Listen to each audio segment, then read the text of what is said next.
Igbo bụ Igbo ekenekwa m ọzọ, asị m nke onye chi na zere ma nze zere ibe ya. Nwa onye Igbo na-anya anyị nọ n'ọdịnala museum na Nli Anọcha Local Government ka anyị wetara gị ihe dị omimi nke kara uche nke mmadụ nghọta, ihe ndị nna nna anyị ji wee bie ndụ, ihe ndị Igbo na-akwanyere ugwu, ihe ndị Igbo na-asọpụrụ. Nwa onye Igbo, asị m onye anwụ na ngwọ na nke bụ nkwụ na-abịa sonyere m maka arụ na-atụsi ihe ozi a ka anyị fụ ka o si wee gbatakwuru na nke ikpeazụ a. Ngwa the project of the Institute of the West African Students, University of Ibadan. Ka anyị nọ n'elu ya na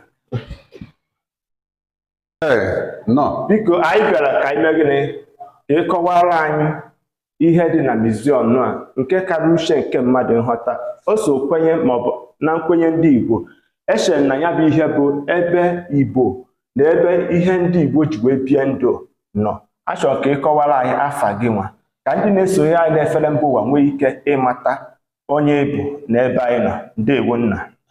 Ndewo nwanne m nwoke. Abụ m Maazi Anthony Akunne. Abụ m onye nri ebe a. Ọmụnwa bụ curator in charge of this ordinary museum nri.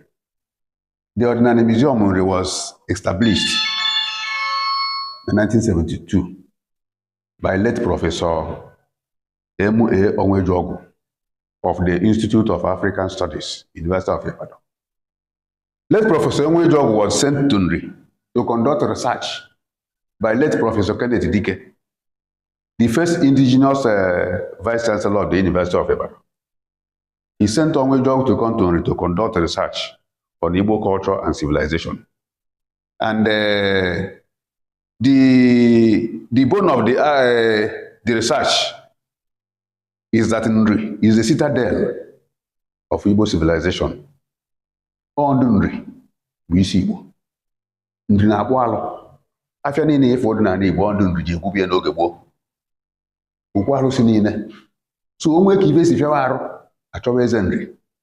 Right from 940 AD wee lota. Rapụtakwa maka ife a na-emezi onye pụta ọsọ na ya bụ nke a na ya bụ nke a. Anyị ada azọ because ndị ọcha bịara n'ala Igbo as early as 1850 bịa na Nri wee chọpụta na Nri bụ isi Igbo. So na museum anyị batara wee baa stọl ife ndị Igbo ji wee bi ndụ n'oge gboo. Ife eji wee debie bụ ka ndị agba ọhụụ kịta wee mara ihe ndị nna nna ha ji wee bi ndụ. Ịpụta kịta ife na-afụzụ ma telivishọn ma nke handset ibe niile juzi ebe niile ọ nke ndị ọcha, mana ndị Igbo nwere nkefe. So I want to abanye inside the museum ifu the artifacts in display ife ihe ndị Igbo ji wee bili. Some of the artifacts dị ebe a more than 200 years. And I now preserve here by the application of chemicals. Go egali decay ma ọ bụ rust no. Ekene gị. No. Biko nwere ike izuka anyị. Ngwa bịawa ka nzukọ unu. Nwa onye Igbo, asị m onye anwụ na ngwọ na nke bụ nkwụ na-abịa. Ngwa. Yeah. Our culture, our heritage, our pride. Nri Kingdom, the symbol of Nri Kingdom.